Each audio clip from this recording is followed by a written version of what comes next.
तो हर यही प्रेम के हम पाप में बदल देम कार्तिक। अपन यही हाथों से तू अपने प्रेम के मृत्यु के घाट उतरबा। अरे तू लोग गईला ना कि वापस भी आ गईला? इतना जल्दी? का हनु कि हम तारा बहू के बोलनी कि तनी मार्केट में घूम लेता नी, और वो बाड़ी की तारा बिना रहिए ना पावेली। और नहीं तो का अम्मा, 2 गो लोग हैं ने 4 गो होन ने, ऐसन कुछ होला का मजा? सबके साथ रहे तो मजा होला ना अम्मा।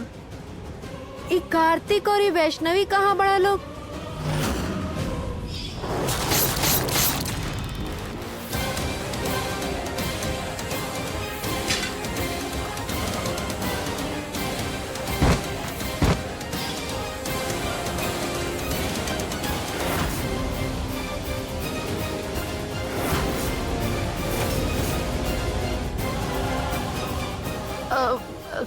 कमरा में थोड़ा आराम करता रलो।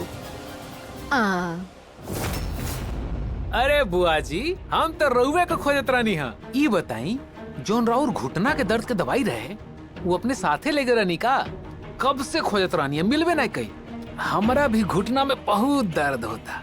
ये करम जला के दवाई के रस का पता चल गइल बा, कंधा पर बैताल के तरह बढ़ गइल बा। बेटा तू हमनी बूढ़ा के दवाई के का करवा? जाके कोनो अच्छा डॉक्टर के देखावा, उ दवाई दियन कोनो। ना ना बुआ जी, रउरे दवाई से तो अच्छा कोनो हो ही ना सकेला। देखी लोग आवता ना, वैष्णवी और कार्तिक।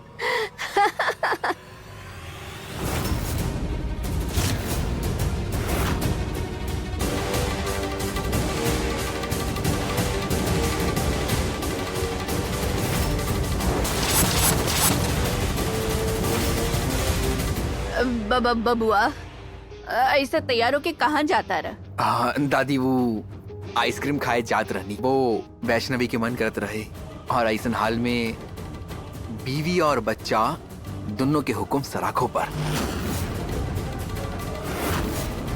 बिल्कुल सही मौका बा, 1 तीर से 2 निशाना लगावे के। अब तो वैष्णवी के जान कैसे भी जाए, इल्जाम तो कार्तिक के सर पे ही आई। एक बारी दोनों रास्ता से हट तो सही, फिर एक घर पे एक छतराज चली हमार। कौन खिचड़ी है जौना के सवाद अकेले लेके मुस्कुरावत आ रही उर्मिला? हमरा भी तो पता चले। वैष्णवी के ई हालत में कार्तिक के साथ भेजल ठीक नहीं खे, इनके रोके के पड़ी। बबुआ, ई कोई समय बा बाहर जाए के? दादी अभी तो अंधेरा भी ना भइल, और रहल बात बाहर जाएगा था, बस मार्केट जात रहनी, आइसक्रीम पार्लर से जल्दी आ जाए। अम्मा दोनों साथ में समय बितावे चाहत तरसन, तो इनमें समस्या का बा? और ही न तका, हमरा तो कबो मौके ना मिलल। आ वैष्णवी, तू एगो काम करा, तू जा और आइसक्रीम खा ला, और हमरो खातिर 2 गो ले ले आइया। खुश हो जा। हाँ उर्वशी, जी दादी। खुशी और दुख मनावे के बात नहीं खे। वैष्णवी पेट से बिया, यही बात बा।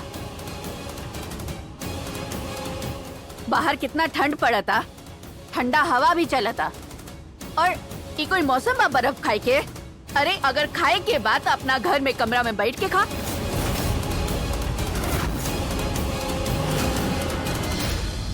रुका, बेटा तू जा लेके आवा बर्फ। जी दादी। अम्मा रोहत ऐसे कहता नहीं जैसे कि बाहर बर्फ पड़त होखे। अरे अम्मा समझी ना, इहे तो उम्र है घूमे फिरे के साथे में। बाद में बच्चा उच्चा हो जाये तो कहाँ घूमे फिरी लो बेचारा लोग। ए जी तनी समझाई अम्मा के। अम्मा उर्मिला सही कहतारी, वैष्णवी पेट से ना कि बीमार बाड़ी कि बाहर न जा सकेली। दोनों लोग गाड़ी में बैठ के जात तारन, सर्दी का और गर्मी का। जाए दी ना ना जाई वैष्णवी, बस। अच्छा भइल तू आ गईला, अब तू ही समझावे एकरा के कि कार्तिक के साथ जाए में का खतरा बा। खतरा तो बा दादी।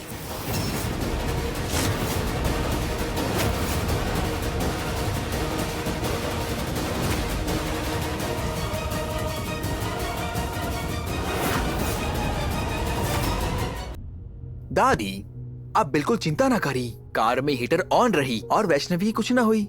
और हम बानी ना वैष्णवी के साथ, और हम जल्दी वापस भी आ जाएं।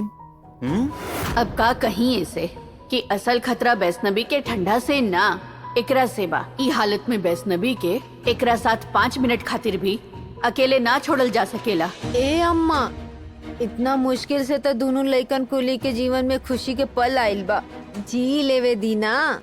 उर्मिला, मुश्किल टलल नइखे अभी। पिछले दिन में देखा तारुनु वैष्णवी के साथ काका भइल बा।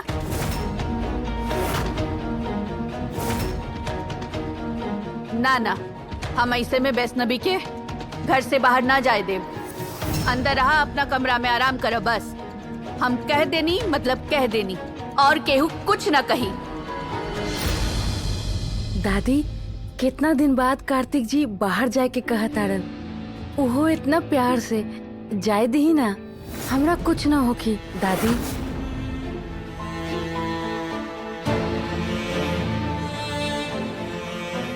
वैष्णवी, तू तो चुपे रहा।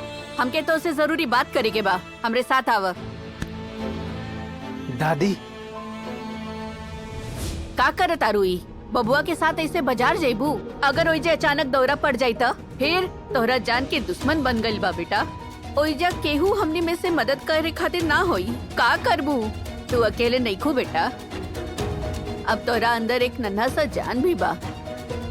हम जोखिम ना ले सकेनी। ओकरा साथे भेज के छठी मैया के आशीर्वाद तोरा अंदर पल रहल बा बेटा। ना, हम ना जाए दे सकेनी। दादी, हम सब अच्छा तरह से जाने नी, यही खातिर जे भी करतानी सोच समझ के करतानी। हम कार्तिक जी के साथ जाए के फैसला लेनी है। काहे कि हमरा उनका पे पूरा भरोसा बा। वो ऐसा कुछ न करी है दादी। रवा देखले रही ना उनका के, वो कितना खुश रहन। हमार मने नहीं के मानत उनकर बात टाले खातिर। छोटा सा खुशी खातिर जीवन भर के दुख उठावल एक कौन अकल के बात बा। ना, तू हमार बात मान ल वैष्णवी, मत जा। तो के हमार कसम। अच्छा भइल तू आ गई ला। अब तू ही समझावा है कि कार्तिक के साथ जाए में का खतरा बा। खतरा तो बाद दादी।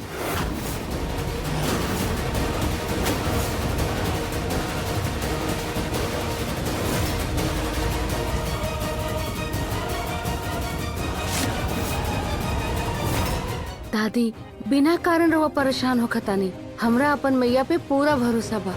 जब तक वो हमार साथ बाड़ी कुछ ना होखी। ना हमार साथ, ना कार्तिक जी के साथ, और ना ही ये बच्चा के साथ। आखिर जन्म के दिन तक बच्चा के रक्षा के भार तो मैया के सर पे ही न बा दादी। वो स्वयं प्रकट हो के भी एक रक्षा करी, जैसे आज तक हमार करत अली है। दादी, हमरा पे ना तो मैया पे तो भरोसा बा न रवा के। कार्तिक जी के और हमार जोड़ी भी मैया ही बनेले बाड़ी। मैया ही परिवार के बढ़ेले बाड़ी, तो आगे रक्षा भी उहे करी। इक्का दुक्का तो हम ही जानता नहीं मम्मी जी। ऐसन भी कौन बात रहला कि हमनी के सामने नहीं की कर सकत दादी। और ही न तका दादी ना हमेशा वैष्णवी के ही खाली अपन बहू मन ले बाड़ी। जैसे हम तो घर में रहबे ना करेनी, जब देखा तब वैष्णवी वैष्णवी वैष्णवी वैष्णवी करेली। हम देखे आओ तनी। रुका मयूर,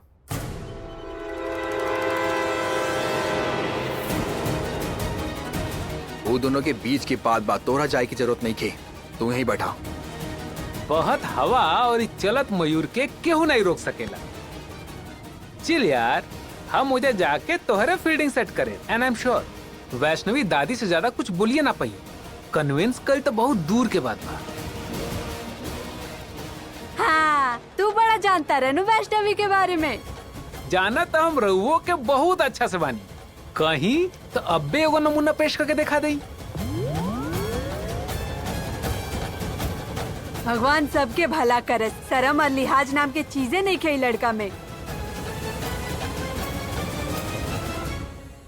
हाय रे दुनिया, बीबी तोहार, दादी तोहार, लेकिन मनाए के गइल बा काल के आइल उ छोकरा।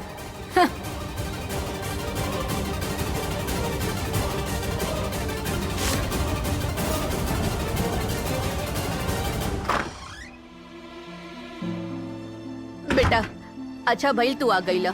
ये हमार बातें सुनते नहीं के। अब तू ही समझावा एके कि कार्तिक के साथ जाए में का खतरा बा, बतावा। खतरा तो बा दादी, लेकिन हमके लागत अटे कि इनके जाए देवे के चाहिए। का? अरे खुद ही तो पहले मना कैला हा, खुद ही कहा तारा जायदा। ई का बात भइल? दादी ज्यादा जबरदस्ती कैले पे हो सकेला कि घर वाला चाहे खुद कार्तिक के शक हो जाए। इसलिए हमके लागता कि थोड़ा देर खातिर जाए देवले में कोनो दिक्कत नहीं। और दादी हमरा तो दुर्गा कवच कंठस्थ था, और अगर कार्तिक जी के अंदर कोनो भी नकारात्मक ऊर्जा आई था तो ओकरा ठीक कर ले। और हमका कहत रही दादी कि हमरा कार्तिक जी के बार बार याद दिलावे के जरूरत बा कि वो हमरा से कितना प्यार करेलन, वो कितना परवाह करेलन हमार। एकरा से उनकर बीमारी भी सही रही ना। पहले भी तू हमार साथ से ही ठीक भइल बड़े ना। कह तू सही बाड़ू, जे तो के सही लगे वही करा, लेकिन जाए के पहले एक बार मैया के आशीर्वाद ले लिहा बेटा। हैं? ये दादी हे मैया रक्षा करी है दोनों के।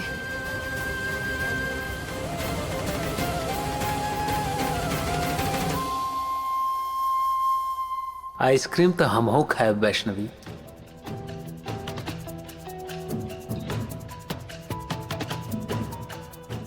बेटा हमार मन नहीं के मानत, तू एकनी के पीछे पीछे जा और कार्तिक पे नजर रखिया। हैं?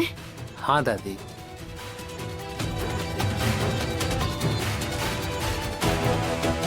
हे छठी मैया रक्षा करिए बच्चन के। बाबू पहले हमने मैया के आशीर्वाद ले लेतानी, फिर हम और बाबू मिलके पापा के साथ आइसक्रीम खाए जाए। ठंडा ठंडा और मीठा मीठा आइसक्रीम, ठीक बा ना बाबू?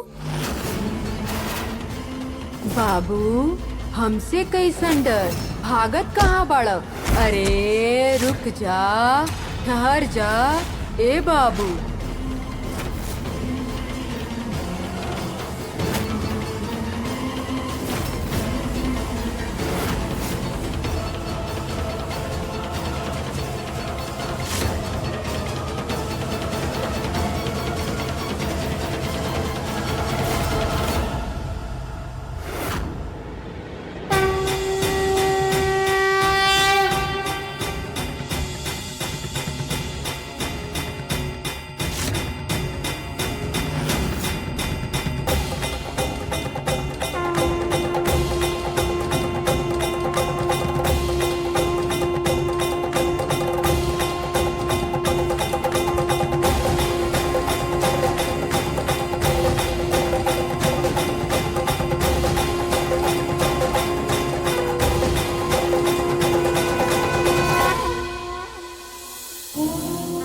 मैया ये भी तो चमत्कारे हो गए। नकारात्मक शक्ति जीजू के छू के निकल गई। शैशव, ईश्वर के भक्ति में बहुत शक्ति होखेला। मंदिर जैसन पवित्र स्थल जहाँ सकारात्मक शक्ति विराजमान होखेला, नकारात्मक शक्ति जैसी उनकर संपर्क में आवेला नष्ट हो जाला। सारा बुरा विचार के अंत हो जाला। वैष्णवी जब तक ये मंदिर में बाड़ी तब तक ये ऊर्जा ओकर रक्षा करे, बाकी ये मंदिर से बाहर निकलते ही ओकर प्राण फिर से संकट में आ जाए। राउर चेहरा की मुस्कान के का कारण बा देवी? जौन हम देखत आनी जा उरवा नहीं देखत देवी। ओ का एही कि वैष्णवी ने अपन शुभ चिंतक के बात ना मान के बहुत बड़ा गलती कर देलस। बिसात बिछ चुकल बा और वैष्णवी ओकरा में फसल जातिया। वो तो अपना ऊपर होखत प्रहार के भी ना देख सकेली, लेकिन थोड़ा देर में ही ओकरा के सब कुछ ज्ञात हो जाए और रउआ सबके भी।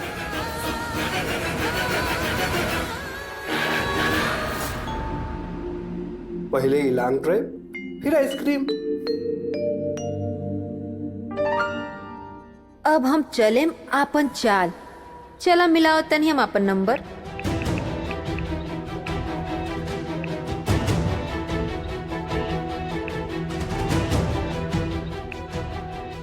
भगवान सबके भला करस। काहे की बुरा करे खातिर तो हम आइए गल बानी, लेकिन ई बार ही उर्मिला बाजी मारता रही। पता करे पड़ी कि आखिर षड्यंत्र का बा।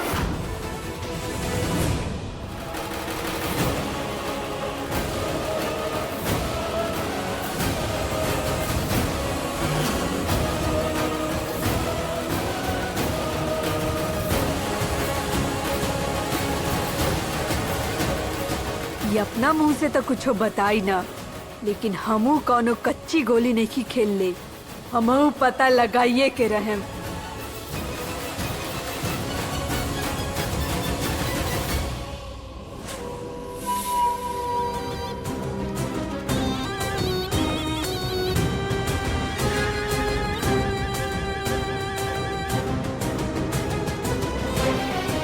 हाँ हेलो, हम कहत रानी है कि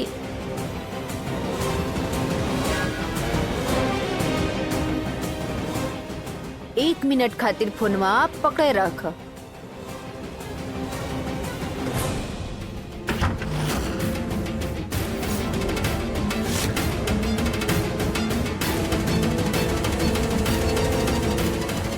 भगवान सबके भला करस। ई बात करता रही कि नागिन खनिया हिसिया तारी, कुछो पले नहीं खे पड़त। एकरा चक्कर में सर दर्द हो गल अलग। जरा दम के दवाई ली तो तनी चैन पड़ी।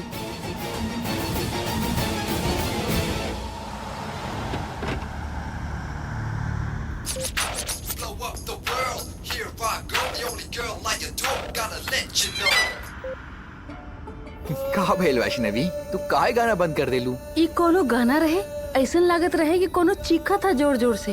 ओके चल कोई बात ना, आज हम तोरा के अपना पसंद गाना सुनाई। वो गाना के सुन के ऐसा लगा तारा कि सिर्फ हम दोनों के लिए बनल बा।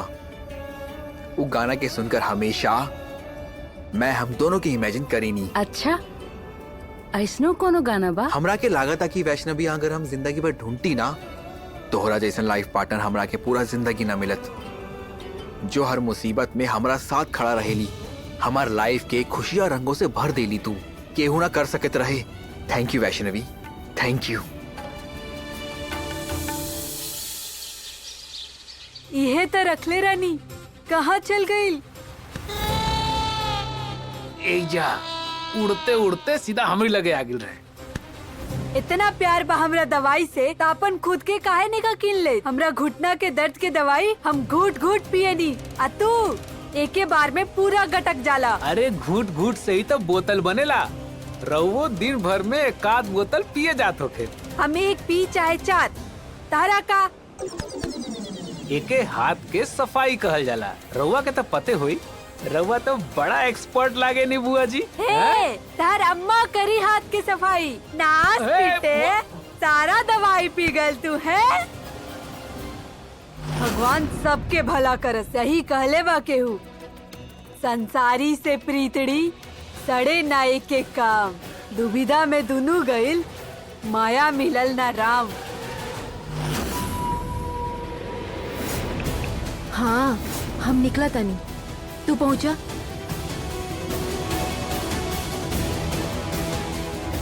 भगवान सबके भला करस। हमू देखा तानी कब तक हमरा से सच छुपावतारी। आखिर ई चल का रहल बा? ओकनी के पहुँचला से पहले सब तैयारी कर लेवे के बा हमके।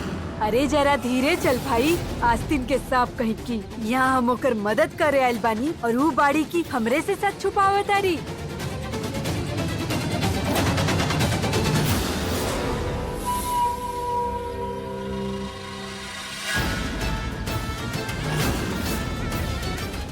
भगवान सबके भला करस। कहाँ चल गए ली? आसमान से टपकनी, खजूर पे अटकनी, अभी हमार जासूसी करी हन। अरे काम के न काज के दुश्मन अनाज के, जना काम खातिर बुलले रानी उ तो करबे ना कैली।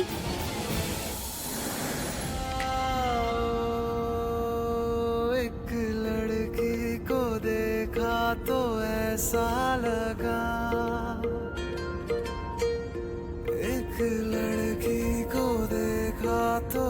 ऐसा लगा वो मेरे सोने वे छड़ सारी गलियां में नाल तेरे तुर चलिया मैं ले चलूं मुझको दुनिया से तू दूर चोरी चोरी जद तेनू तकिया मैं खुद को संभाल न सकिया मैं चढ़ गया सजना तेरा ये फितूर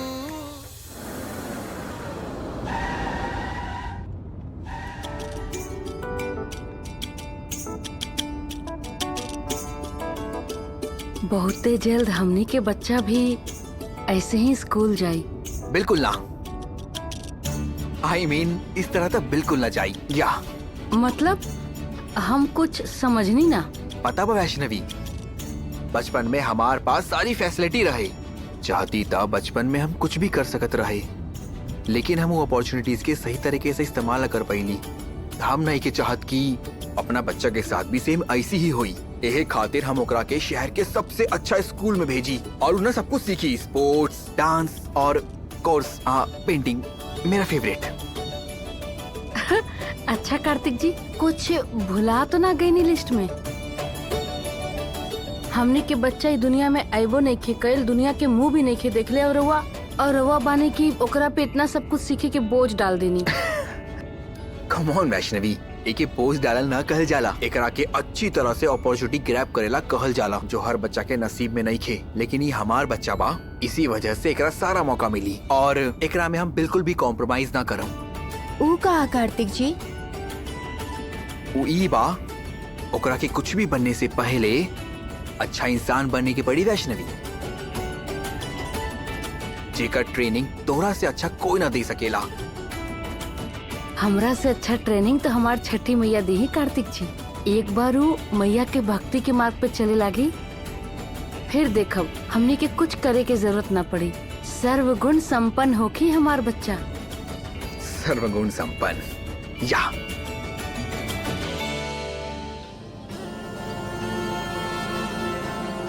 मुल्ला के दौड़ मस्जिद तक। आज भले ही हमरा से बच गई होखी उर्मिला, लेकिन हमरा पता बा तहार रास्ता कार्तिका वैष्णवी पर ही जाके खत्म हुई। उहे धर दबोचे तहरा के। हाँ,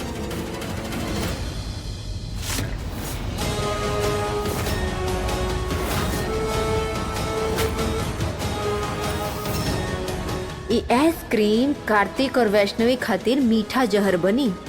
हमार काम भी हो जाये और केहू के कानो कान खबर भी ना हुई।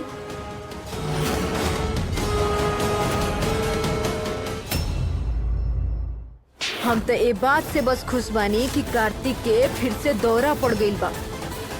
कार्तिक जी रोवा ठीक तो बानी ना? और ओकरा ऊपर खून सवार बा वैष्णवी के जान से मारे। आज तू हमरा से ना बच सकेली। आज हम तोहरा के ढूंढ के खत्म कर दें।